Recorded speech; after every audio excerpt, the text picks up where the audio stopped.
Welcome to Risk and Resilience. On today's episode, we had Jaime Castro with Southern Firefly Lighting. We talk about the inception of the company, where they're at, and where they're going. We also talk about how we were both supposed to be in the NBA. We just weren't tall enough. We talk about digging holes in Oklahoma and now being small business owners in San Antonio. Let's get into it.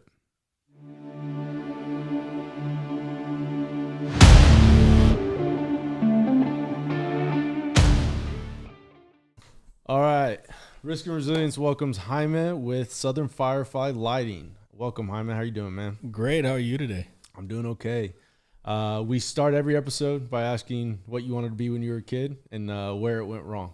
Where it went wrong? Well, immediately I didn't grow to be 6'5", so I couldn't get into the NBA. That was a experience. huge roadblock. And It was a letdown for them, I'm yes, sure. Yeah. 100%. They don't know what kind of shooter they would have gotten. Yeah. Well, you'll have to prove that one day. That's awesome, man. Well, tell us a little bit about Southern Firefly Lighting, what y'all got going on. We are a permanent lighting company. We basically hide the lights from the HOA, so to speak. Defund the HOA. Exactly. So we're here to put the lights behind the fascia, which is the lip of the outside of the house. And each light is about 10 inches apart. Our lights are specifically bright enough to light up the whole house. I've seen it. I can attest to that. It's freaking phenomenal. And we use 6 bulbs, 6 LED bulbs, which is, beyond the industry standard right now. But we do more, we're also going into landscaping as well. So Awesome. that's going to be phenomenal when we get that going. And it's going to be the same thing. You can change colors to any color you want on the spectrum. Holidays, sports teams. One of the things that, we love is the security feature. That white light just lights it up. Whether you're in town, out of town, take care of your issues So explain that. So the security feature of being able to remotely turn the Yes. lights on if you're not home to make it look like somebody's there. Yeah. Correct. And we'll put a picture of the lights. They're not what you're thinking. They're not Christmas lights. They're not those garden lights that shine up. These are it's movie set lighting. It looks really good. So what inspired you to get into that? I mean, I know we've known each other for a long time, and you've been you had a lot of different things that you were good at and things that you still do. But what inspired you to get into lighting? It was dealing with a partner of mine in another industry that he came up with the idea, and I just ran with it. He wasn't fast enough. So I basically took what he wanted to do, and I thought it was a great need. There's certain things where you can say, okay, that's a want, that's a need. I felt like this was covering both. Yeah. It really is. Yeah. Everybody wants holiday lights. Everybody wants to light their house in a different way. And everybody needs security. So with the security features of the lights, we provide both your wants and your needs. Yeah. So that really inspired me to get going and run with it, because I just saw it just blowing up. I saw something that everybody wants and everybody needs. It's relatively untapped. I mean, the market is correct. Yeah, that's pretty awesome. What sort of personal sacrifices did you have to make? I know probably mainly time for you. What did that look like? When you're already doing something else, time's already very limited. So when you jump into an industry and you want to do something completely, you kind of ties in what I was already doing, which is building homes. So it just felt like I can tie it in and not lose too much time. But time-wise, yes. I mean, when you know this, you're an entrepreneur yourself. So starting a business is very time-consuming. Whether it's putting all your eggs into one basket or 2 baskets, it doesn't matter. It's Me and you don't work like that, though. Yeah. Me and you, we want 8 baskets and all different color eggs. Oh, absolutely. And we want all the eggs. We want all the eggs, yeah. So that, you know exactly how it is. Yeah, so man. You got to learn stuff. There's stuff you don't know. There's different, Yeah. I mean, it's crazy. Once you start, and that's really kind of what the sentiment of this podcast is it's for that person sitting down at home who had the idea that you had and is only thinking about reasons not to do it. I mean, there's a million of them. You can find a million reasons not to do whatever you want to do, but it just takes one for you to take an idea like Jaime did and run with it. That's really inspiring. What else, man? That couldn't have just been it. Couldn't have just been time. What else? Oh, time is a huge factor, but obviously you have financial responsibility. Sure. Whenever you're going to start something, you either want to go to a bank, take a risk, and taking out that money, or you have the money available and you go ahead and use it yourself. But either way, you risk losing that money, whether it comes from you or from the bank, it doesn't matter. Yeah. There is a huge stress that goes into how much money you need to invest into any business. How did you handle that? I mean, not the actual finances part of it, but how did you handle the stress of that? Because, when I started mine, it was everything was stressful. I mean, because it's the time that you're spent researching or the time you spent selling is time away from your family at home, and then you get home and you're zapped. Your brain is mush. And you've got to be dad now. And you've got 2 beautiful daughters. You got to be dad. You got to be a husband. You got to do everything else. What's that like? That is ridiculously tough because this. Yeah. When you have a business and one that starts off with, you're starting off, one of the things is your phone. Yeah. Oh, my God. Yeah. My daughters complain all the time that I'm not listening to them because I'm on my phone. Yeah. Whether I'm text messaging back a customer who wants a quote, or I'm on the phone with an employee who has an issue, it doesn't matter. The phone is nonstop and it's in your hand all the time. So that's one of the main issues that you have, like you said, is whether it's time with the family, financial responsibility, the stress of it all. You're right. Like, stress is a hard thing to deal with. Not a lot of people can do it. It gets amplified too. It's like, somebody told me before I got married, your marriage doesn't get rid of your baggage, it magnifies it. whatever issues you had coming in, it's going to be even more amplified. But it's a similar thing to starting a business, because you get on LegalZoom, you start the business, and then what is there to do next? Well, there's a million things to do. Where do you start? Do you start with the bank account? Do you start with marketing? Do you start with sales? Like, and then it snowballs, and then I've had several days where I got nothing done. I just thought about all the things that I needed to do. And those exist for everybody. But you're here now. Yeah. And then it's also just to include and to add to what you said, it's oh no, I forgot this. Yep. How did I forget that? Right when your head hits the pillow. Yeah. Right when your head hits the pillow. That's when it's like, yep. I know that feeling. That is, I mean, we've lived like that for years. Oh, no, 100%. We've lived like that for years. But you get used to it, and eventually it's not, I think it's a personality trait that people have. I've had several different guests in here, and they all seem to be a little impulsive.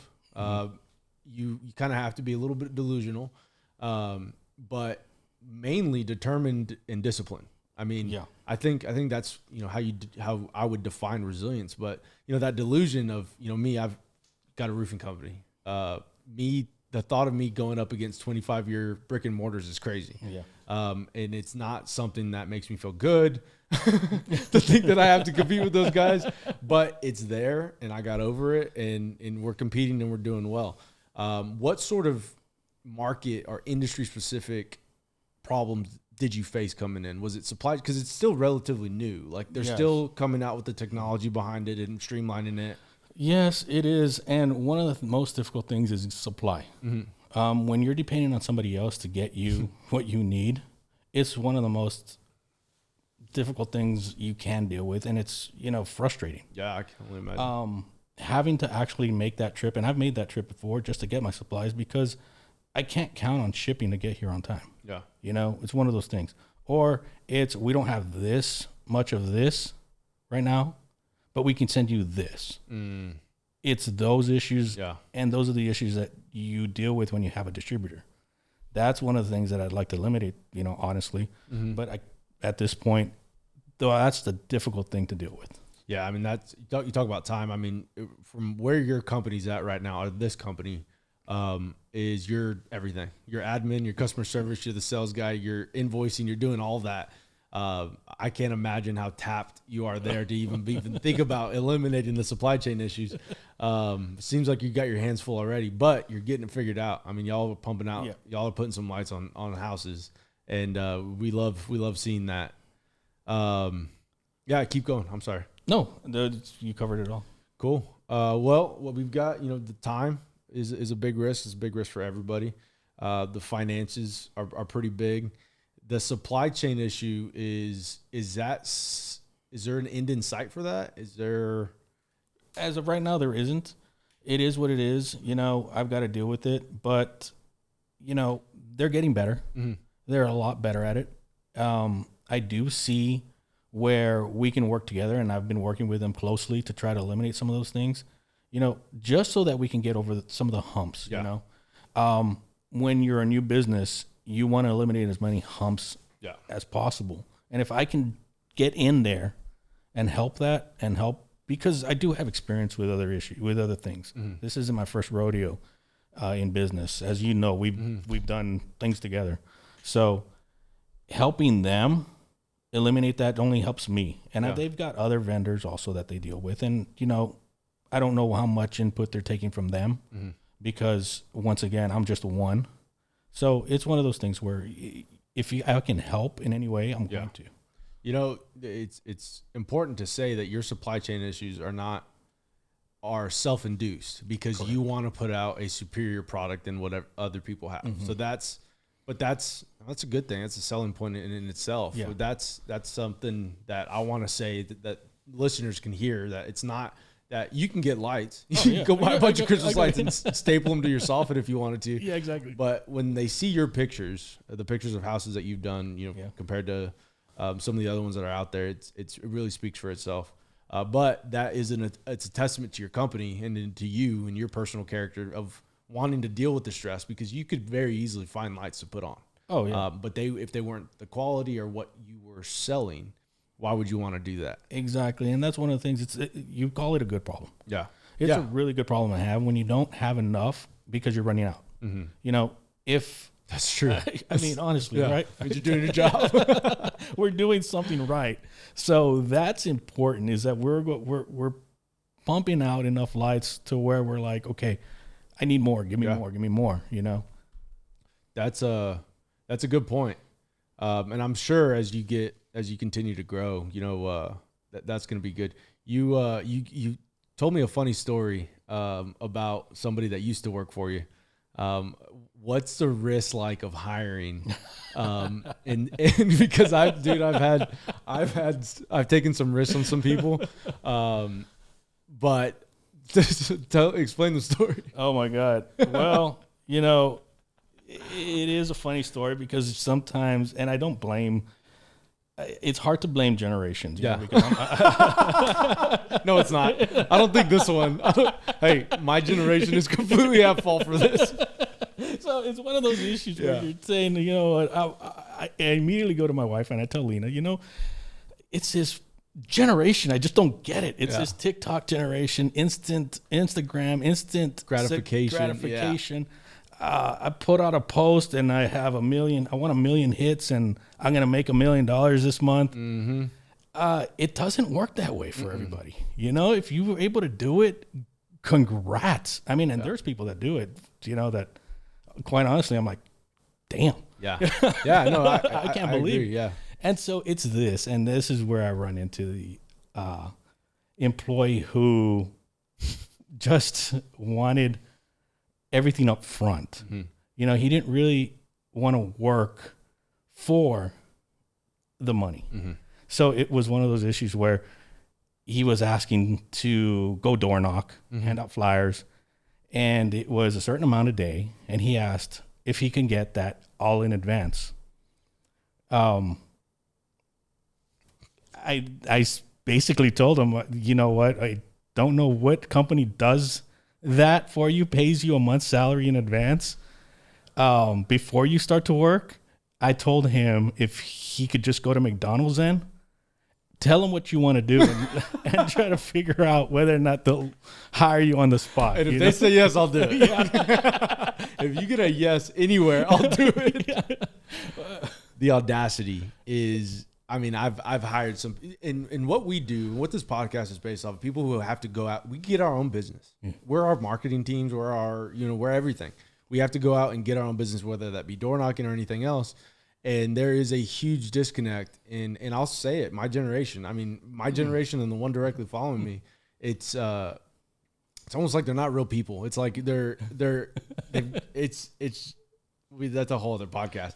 But the risk of hiring somebody like that, because it's not easy to want to get told no 90% of the day, or to, it's not an easy job to get out there and door knock or go out and be tasked with making your own money while working for somebody else, and then kind of bringing it all together so that lights can go up onto a house. But I learned very quickly, very young, that I'm going to get told no 100 times before somebody tells me yes. Yeah. And I don't think, and it's like, this is for another podcast, but I don't think hard work is something that you're just naturally born with. You actually have to go and experience difficulty. I agree. Like digging holes in Oklahoma. Exactly.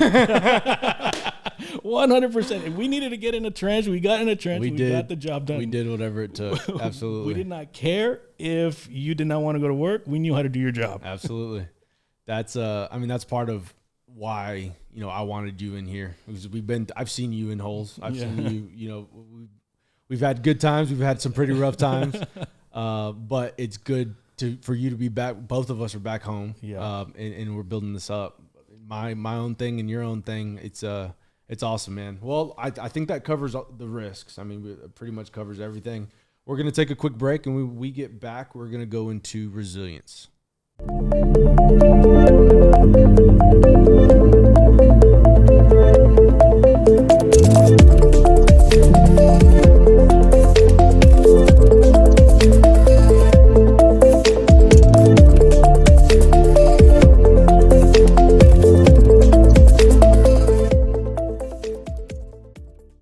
Welcome back to Risk and Resilience. We've got Jaime Castro, Southern Firefly Lighting, and we are going into the resilience segment of the podcast.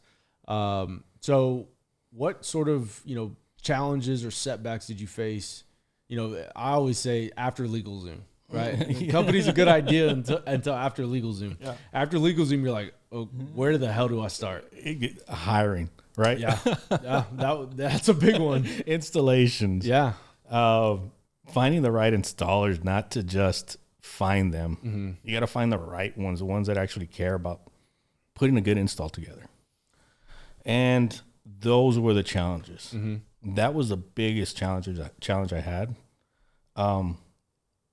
That was difficult in itself. And then once you found them, it's dealing with the new issues that you didn't see when you were already testing the product. Yeah. On your own home, doing the installation. You're finished with the installation. It went smoothly in your house. You don't see an issue with anything. But then when you go to your first one, of course, it's whoa. How did this happen? Yeah, that's the way it goes, right? Murphy's Law. Everything that could go wrong. Yeah. When you need it to go wrong, it doesn't go wrong. And if it's your own house. It's your own house. You're guinea pigging it. It's some HOA president. Somebody's going to get hurt. We're just kidding. That's Murphy's Law. But with this, you've got a particular or unique situation with it being a new industry altogether.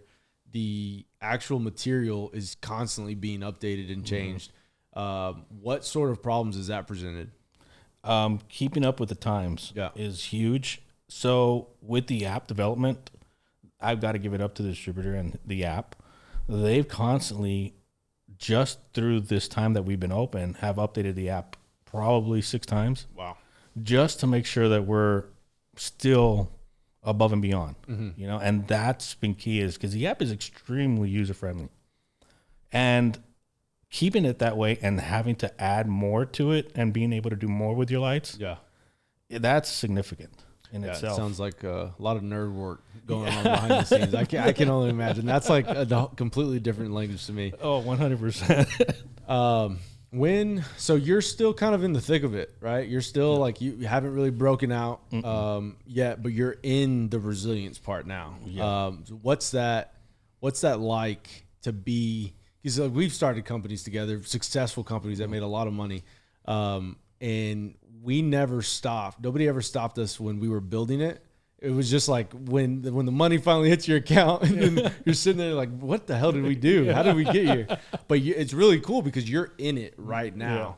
Does it excite you? Does it motivate you? Like, absolutely, it really does. You see it coming in. You see the flow. You see the customers. You see the reviews.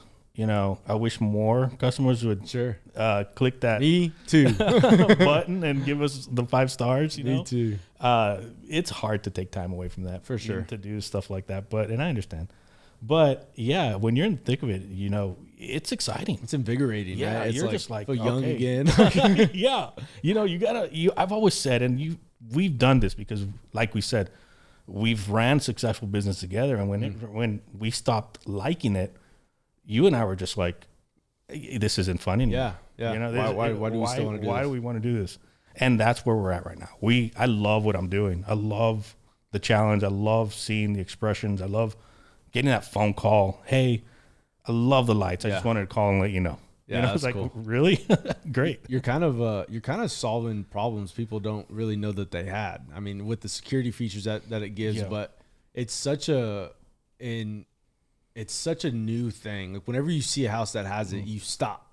Like you're driving, you stop. You're like, dang, that's really cool. When's that going to catch on? Yeah, that's exactly. Well, I'll give you another example. Go ahead. I had a customer just text me literally 2 days ago, and said, "Hey, Jaime, how do I get Valentine's lights for my wife on the house? Oh wow, I don't see the feature." And I said, "Well, that's so easy. You go to Scenes, you go to Festival, and you hit Valentine's." Oh, it's already there. Yes, we've already taken care of that issue for you. Wow. And so he's like, "Oh, she's gonna love it when she gets home." You know, she's all excited about Valentine's. Valentine's is still 14 days away? Something like that. And he's already like, okay, brownie points, baby. You know? Yeah. Let alone like the sports teams. That would be my thing. Is having different sports teams colors. Longhorns. You and I will always go ahead. His daughter goes to OU. It'll be Boomer Sooner forever. You know, horns down. I went to UT and I got a degree. No, I didn't. I just like UT because I like UT. I did 2 semesters of college. But yeah, horns down. Whatever. What's that? 3 years in a row. Yeah, well, you know It's been 3 years in a row. Yeah, y'all break our hearts. You give us hope, and then you freaking crush us right at the end. Well, we got to do that to you. We got to keep you honest. Yeah. See, I think we're the only school that does that. Yeah, it's annoying. Yeah, we would have been undefeated if it wasn't for y'all. Anyways, coming back, zooming back in. How do you, being as busy as you are, and I know that this isn't the only company you have. You've got a lot going on. How do you maintain, and can be general, you know, the resilience that it takes to be an entrepreneur, to have multiple businesses, to be a daydreamer the way we are, and are impulsive enough to go out and buy something to actually to implement that dream. We've done that together before. Yeah. What does it take what fills your tank? What fills your tank? What gets you through those moments? Because we all have them. I mean, I have them weekly almost, thinking like, how am I going to get like this? It's hard. What gets you through? Easy. Solid foundation. I have a very solid foundation, and I don't say this lightly. My wife allows me, Lena lets me do what I need to do to get the job done. She doesn't stand in the way. She doesn't say, hey, I need more time from you. You're giving too much time to the business. She doesn't stop me from doing the things that I love. She supports it. Absolutely. With our company. She supported. She was always involved. Yeah, that's 100% she was. And then, you know, for me, being the example, I can't tell my kids to be the best at what they're going to do. Whether it was them playing soccer, and now in school, and shout out to my older daughter Bella graduating this year, 4.0. Shout out, Bella. She's gonna I finish with delivered your fridge to your sorority house. Don't forget that. Yes, you did. I did. She'll be graduating with a 4.0, and and I take credit for that. That's awesome. I will say that, my wife. Because you're an idiot. Really. All I can do is challenge her, and the same thing with my daughter who's graduating high school this year, Carolina. Caro, she's even more intense. The competitive drive, that has to come from somewhere, and that's something I feel like I've driven into them. Pushed it a little too much, probably. Yeah. So being What's the that alternative? example, Yeah. I mean, you've been an example to me too. We've been in those rough situations together, but I think we're a lot alike in that we're always. You're talking about now. We're talking about next year. We can see the future, but I think part of that comes from not being our first rodeo. Like we've done it. We've done it. We failed. We've done it. It worked. We've done it, and it really worked. And then we did it again, and it failed. And then we've done it so much, and we've failed so much, and we've succeeded so much that we believe in ourselves enough to think that. I've been an AT&T cell phone employee. I've dug holes with a shovel and an excavator, and I've knocked on doors to sell roofs. Like people like us who are that diverse in what they do, it's not a question of can you do it? It's do you want to do it?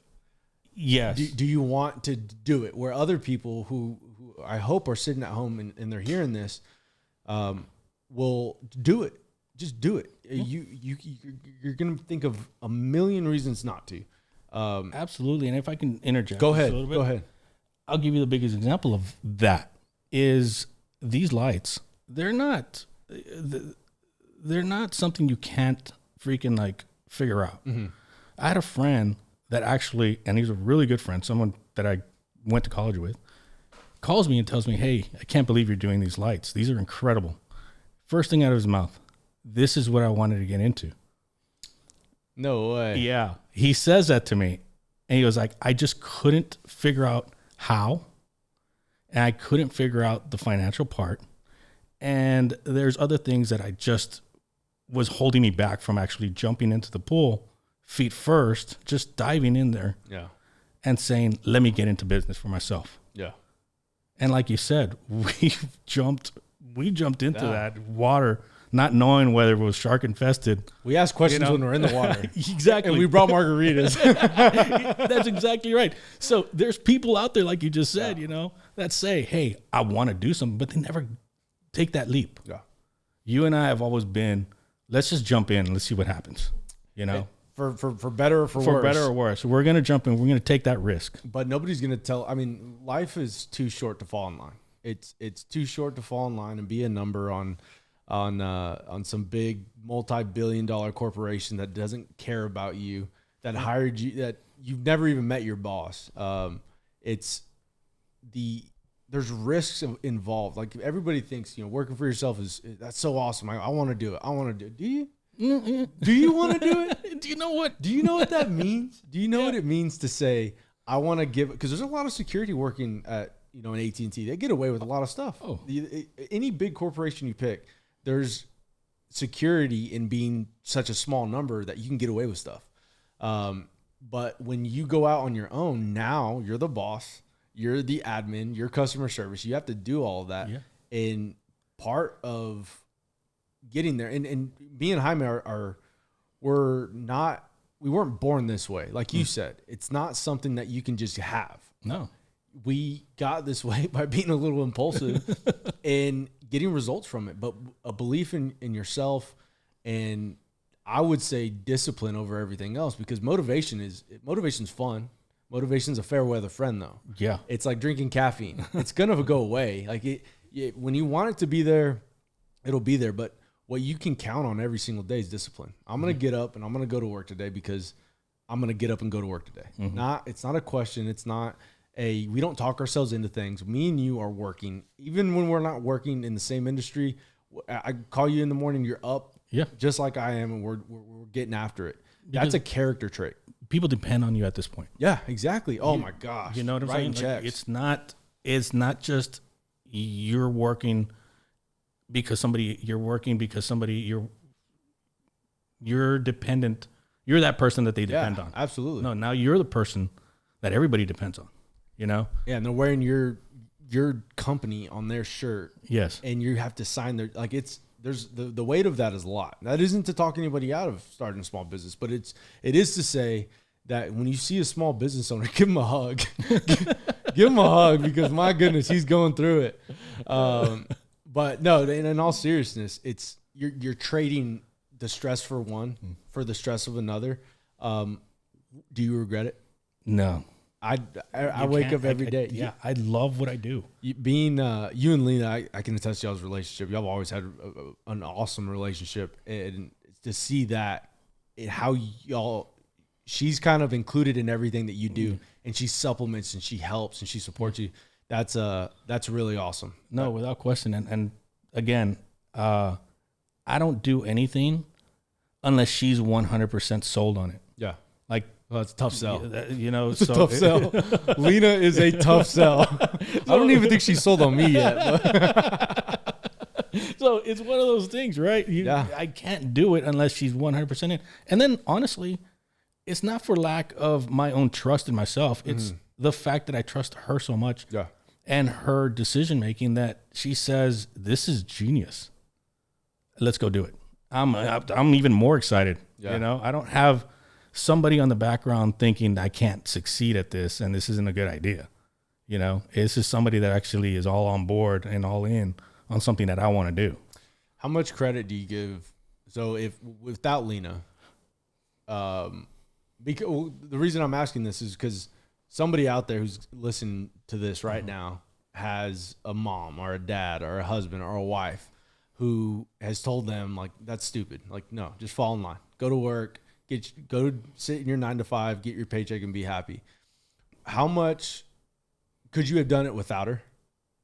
Yes. I know you could. I could have. And I go back to my very first business. When I graduated college, I was a elementary PE coach. What? Yeah. I don't know that. Okay. So funny. I was an elementary PE coach and a high school basketball coach. I did that for 2 years and hated it. And I thought there's got to be a better way to make a living. Mm-hmm.